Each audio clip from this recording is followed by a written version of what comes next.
Yes, shortly after last week's episode of Trailblazers Africa, a gentleman came to the studio to meet with me, and he was telling me about some names that Americans have decided to change. He came up with the name Kwandas, that there can never be a Kwanda in America. What we have is Amakwanda.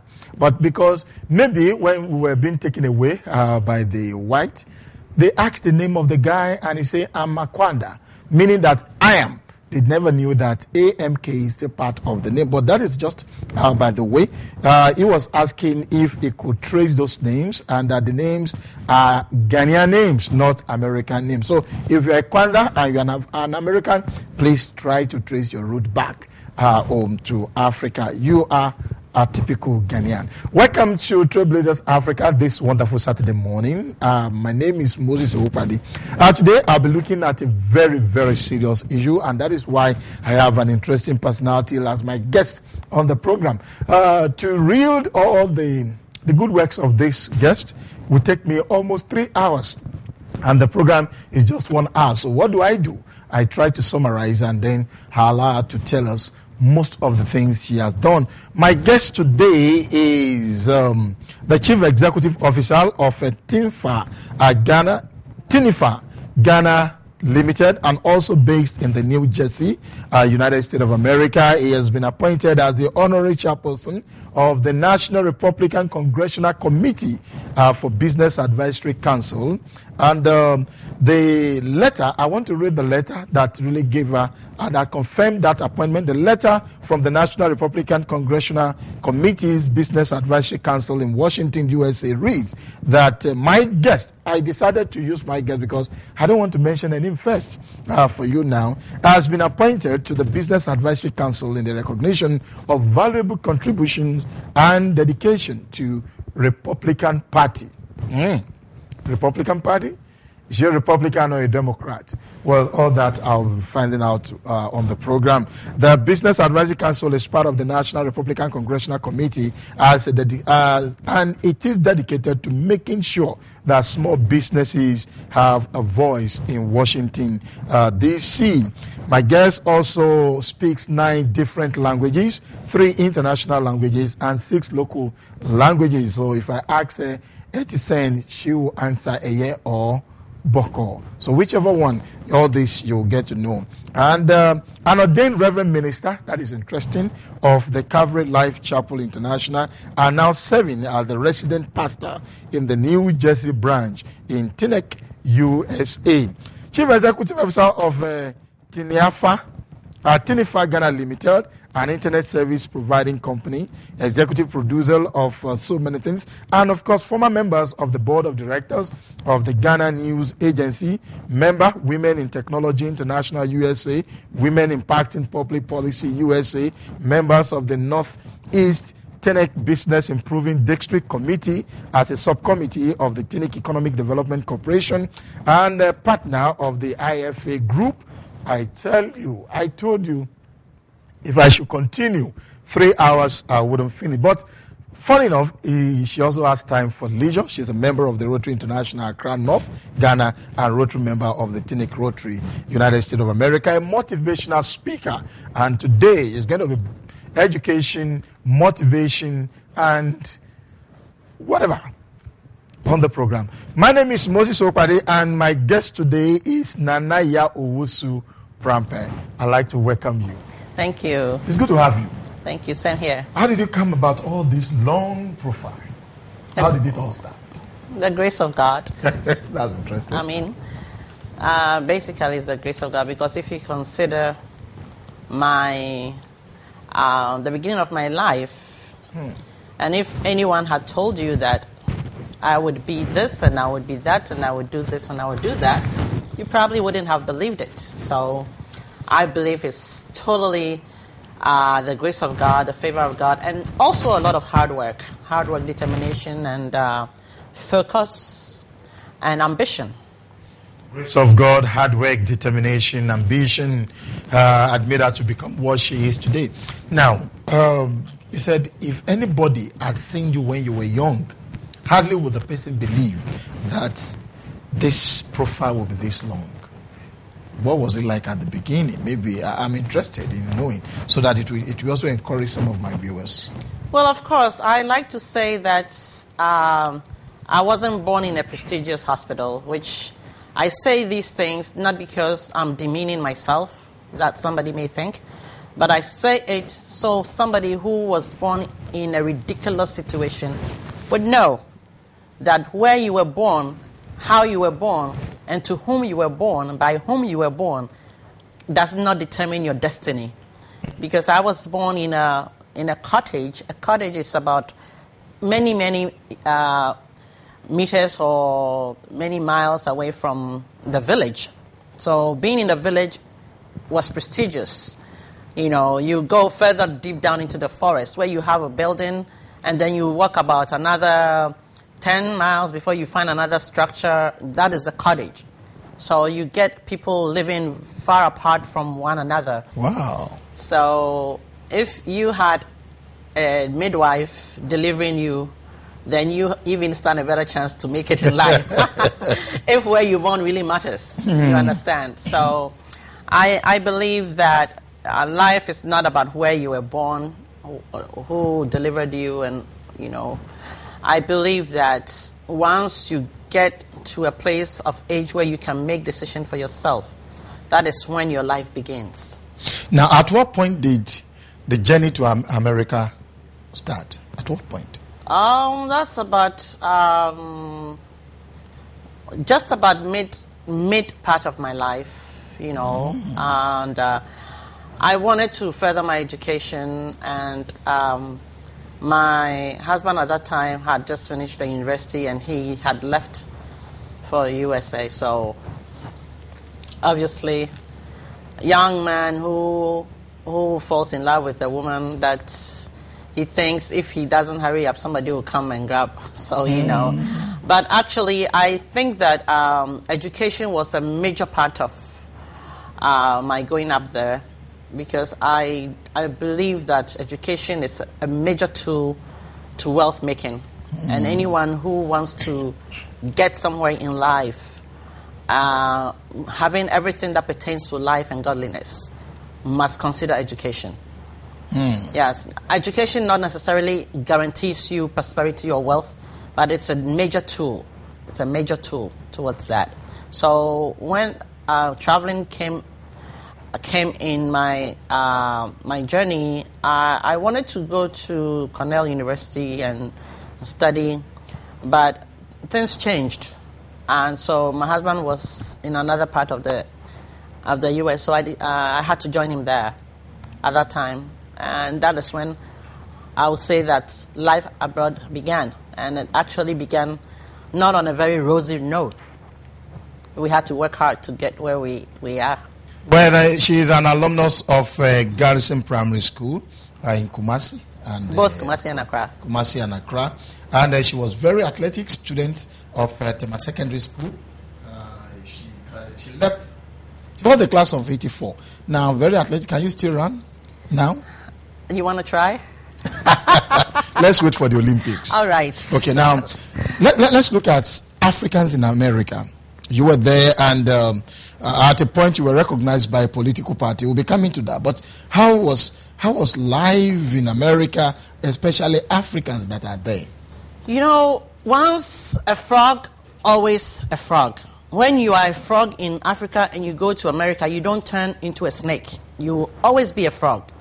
Many people think that when they are in Africa and life is, they cannot make it. They cannot make it here. It's not that they are trying or they are not trying, but they just think they cannot make it here. So their whole life is, I want to travel, I want to travel, I want to go to America, I want to go to UK, I want to go here, I want to go here.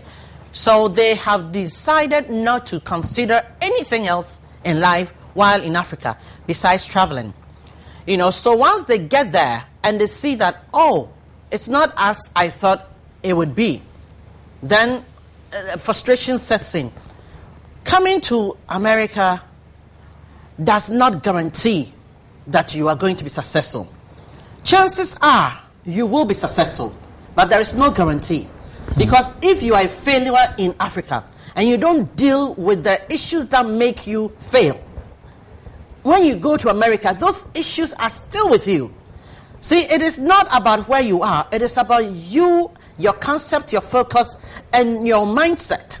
So if you are here in Africa and you want to be a lawyer, but you sleep till 12 p.m., you sleep till it's noon, the sun shines on you before you realize that you have to wake up. And so you cannot be a lawyer in Africa. When you get to America, you cannot even be a paralegal, because that nation is a running nation. You know, time is so much expensive over there. And the moment that you are lazy here, and you don't deal with that laziness there, when you get there, you won't even have time to deal with the laziness. Because the moment you step foot in America, you're making double bills. Over here in Africa, you can live with your family members for free. A lot of them will buy food for you to eat. You don't have to worry so much, because your extended family is here. So when one kicks you away, the other one will welcome you. But when you land in America and you don't have extended family there, all you have is maybe a friend from school or an uncle or a sister or somebody. The person wakes up at 6 a.m. running for a few dollars to pay the bills. And when they go, you are still sleeping. They come back, the dishes are still in the sink. You are watching TV, you are costing them money, because you are running the electricity bill, you are running the water bill, and you are not contributing to it. So live with them for 6 months, they will have enough of you. Do you understand? So if you don't deal with the laziness here, you get there with the laziness and you will still not be able to get to the dream that you have because of your attitude and your laziness. Do you understand? So going to abroad or going to America does not guarantee success, because you haven't dealt with you. The you that is in you that is making you not be able to be the you that you have to be in Africa, that same you is with you when you go to America. So until you deal with that you, that is not making you be the you that God wants you to be. You go there. Well, I tell you that my guy is a motivational speaker, and I'll be very careful not to allow her to take over. You know, dealing with the you in you is a very wonderful message. And if you're a failure in Africa, there's no way anywhere you go in the world you will remain a failure. If you're a cockroach in Africa, there's no way you become an eagle when you go to America or you go to Europe. So says Mrs. Yaa Owusu-Prempeh. And I must tell you, it's quite interesting, because she's a success. You know why I asked that question? Because only a few Africans will go to America, and the government or the people of America will appreciate your contribution. Now, I just read something when I was doing the introduction, that the National Republican Congressional Committee, you know, made you an honorary chairperson. How did it come about? You see, Moses, in Africa, you are African and I'm African. And you know that our states are all politicized in every area. I know that in Nigeria you deal with tribal politics. In Ghana we deal with politics. You know, it's not necessarily tribal, but we have partisan politics. Yeah. You understand? And so if you are an Ashanti, I'm an Ashanti, so typically I become MPP. All right? That is the tribal part of our partisans here. And if you are Ewe, which is the Volta region, you are labeled as an NDC. If you are Fanti, you are labeled as a CPP. Do you understand? So we have these things going on in Ghana, where it's only those who have come out, those Ashantis who are not MPPs, who have come out to say, I'm Ashanti but I'm NDC, or I'm Ashanti but I'm CPP. But if you don't come out and you are successful and you are not known in any other party, you'll be classified to be in MPP.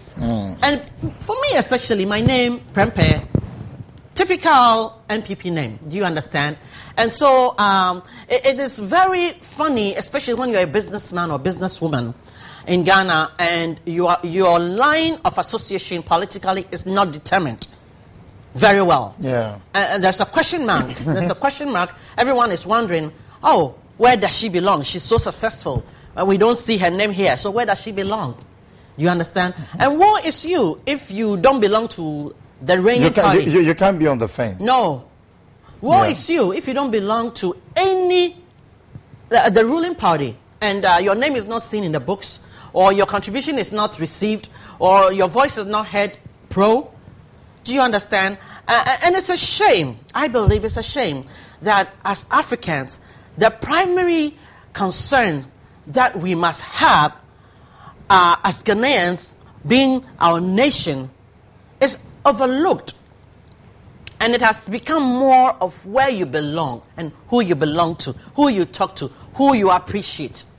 I belong to Ghana. I love Ghana. I believe that what you have, let's say you are IPP, the Independent People's Party or something, and let's say I'm from the VPP, Volta People's Party. If you have a good secret that you have acquired over your years of experience that can help me as a politician to turn my vision around, or to impact my vision, or to help me bring my vision to fruition, as someone who has Ghana at heart, I should be bold enough and I should be proactive enough to invite you, liberal enough to invite you, Moses, to come and join not joining my party, but my cabinet, or come and join my government, come and join my decision-making team. Do you understand? Because of Ghana. But if I do that and my Council of Elders don't agree... Now, are we not looking at the government of national unity in that sense? I'm sure that is what it is. But see, Ghana is not a bi-party nation or a uniparty nation. We are a multi-party nation. All right. Now, looking at that, the chairperson came from that one, because I had wanted to ask you whether, while in America, you belong to the Republican or Democrat, because these are the two political parties in America. So now, which were you before the Republican, or were you member of Republican before they made you the honorary chairperson of a very serious, committee that is to handle small-scale business? I mean, for them to have voice, because from what I knew is that the committee that you are on board you are chairpersons, is the one that, give business, small businesses voices in Washington. Yes. Now, so how did it come about? My viewers will be interested to know how you attained that. I was going to get there. I started from a different note, but right. I was going to get there. That what I was trying to say is that receiving this recognition from President George Bush, does not mean that I'm a Republican. Do you understand? He mentioned that my support and contribution to the Republican Party. He didn't say that because I'm a Republican. Do you understand? Because I live in a majority Democratic town in U.S. My town is Teaneck, and Teaneck is a Jewish town, and it's majority Democratic town. And I'm known by all the Democratic leaders there. I support them, and I've worked on campaigns of my mayor for a few terms, the mayor of my town, and he's a Democrat. Do you understand? So when I got this recognition, they were all excited about it. It's not because they're Democrats and you have gotten a recognition by a Republican, by an opposition party. No, they were excited. And as a matter of fact, I approached a few Ghanaian companies and I told them, this is what has happened, so let me know your concerns, let me know what things that you want me to bring to the table on your behalf and things like that. Ghanaian companies over there? Yeah, a few of them. Not only Ghanaian companies, but I remember I approached a few Ghanaian companies as well. And instead of being happy for you, they become jealous of you. Instead of being happy that our sister and our colleague and our native has been recognized, has been promoted or whatever, they become jealous of you. And the white over there were happy with you? Yes. They were happy, they were excited. What a contrast. I wasn't surprised, because we see this pull him down syndrome right from Ghana. So if you go to Ghana, that's why I say if you're a frog in Ghana, when you go abroad, you're not going to turn into a snake. You are still a frog. So if you have jealousy in you here and you don't deal with it, when you go there, it's still going to be in you and you can't even move up. So, but I was celebrated by my Jewish friends, and we were very happy. It was in the Wall Street Journal. It was a big publication. And I had a friend of mine. Has there been any African that have been given such honor before? I am not sure. I haven't looked into that. I had a phone call from the White House.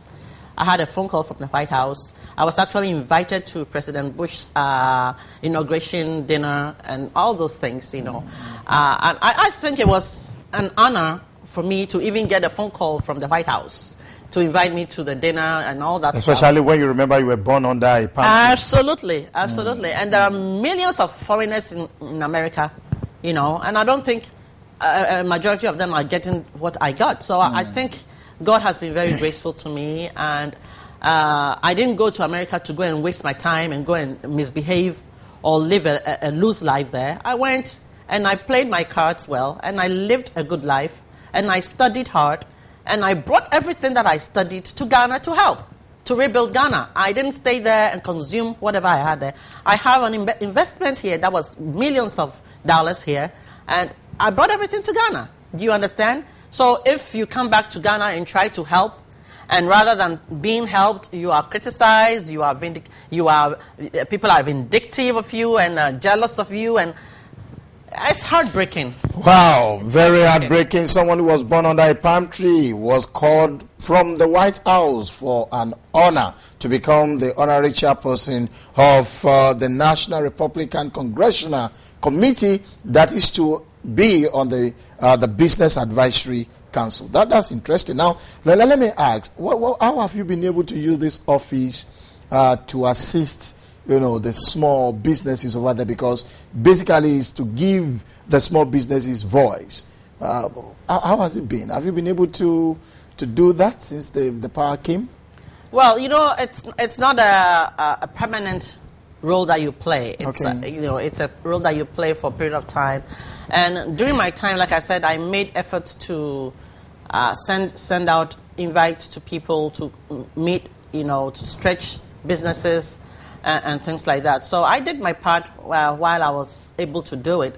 And some people are also doing the rest of it. And, it's all about networking, introducing people to other people who can be of assistance to them, because through this, the Women Impacting Public Policy, I got involved with that. The Women in Technology International involved in that. And these just opened doors for you to meet people. And people who are ready to move up with you, when they come, you move up with them.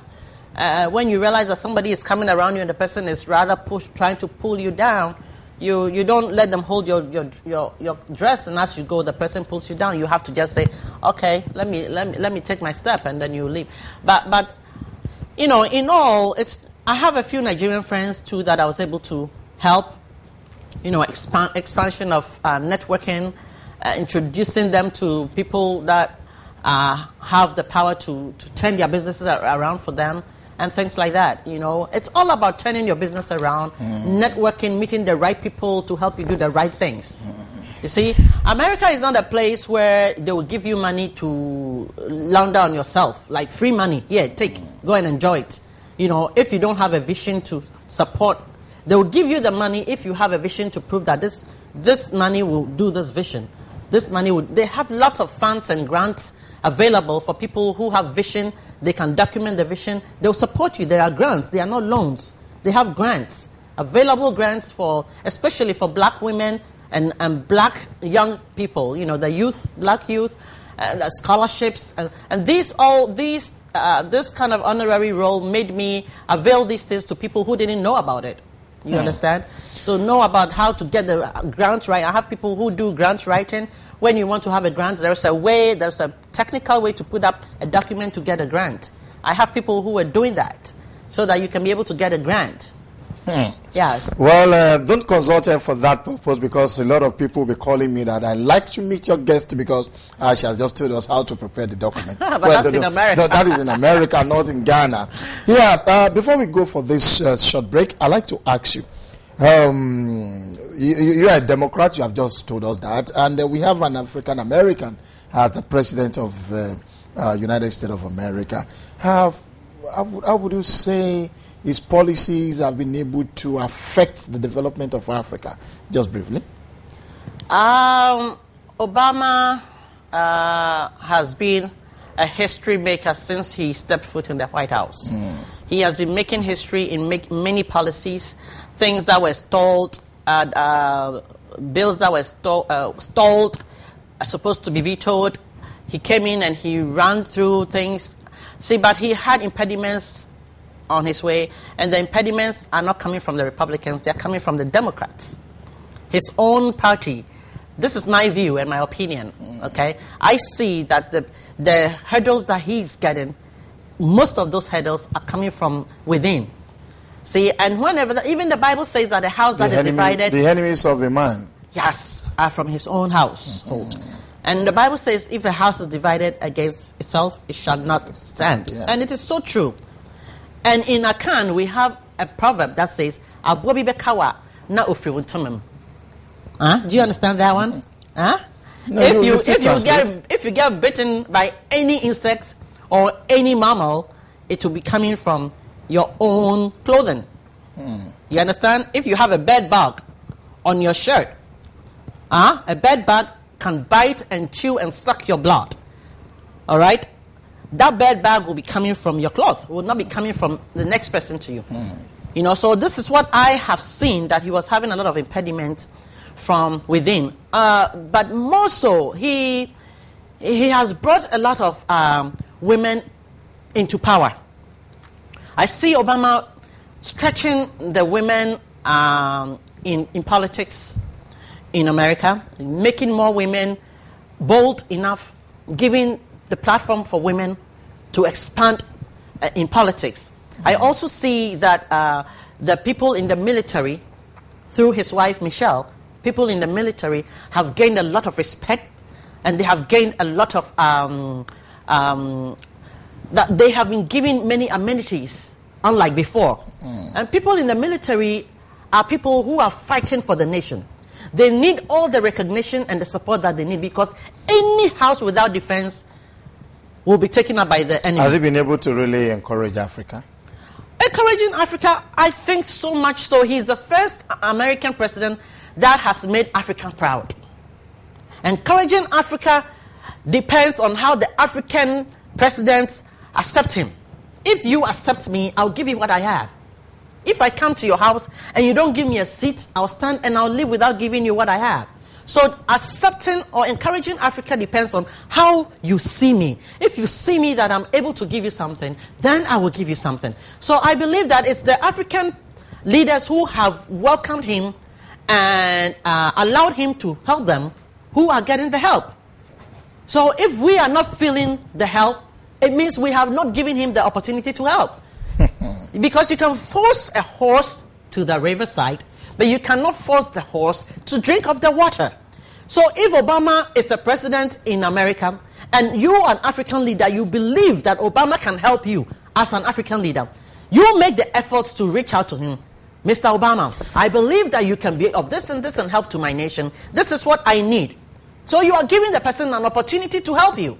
Well, it's Trailblazers Africa, and I had to venture into that question to know what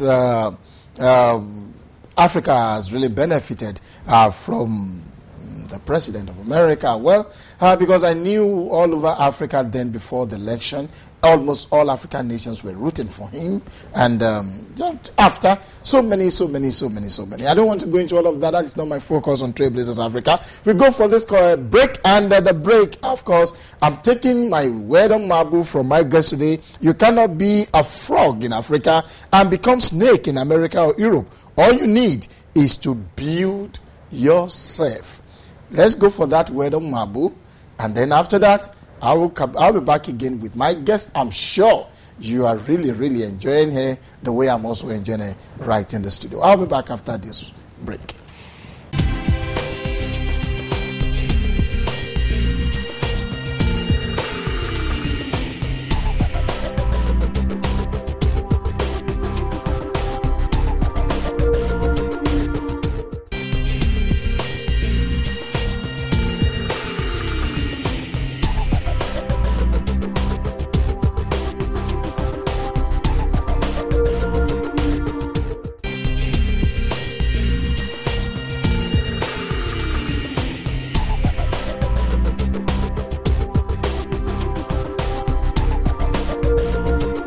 Yeah, welcome back. That's the word of Mabu. You cannot be a frog in Africa and become a snake when you travel abroad.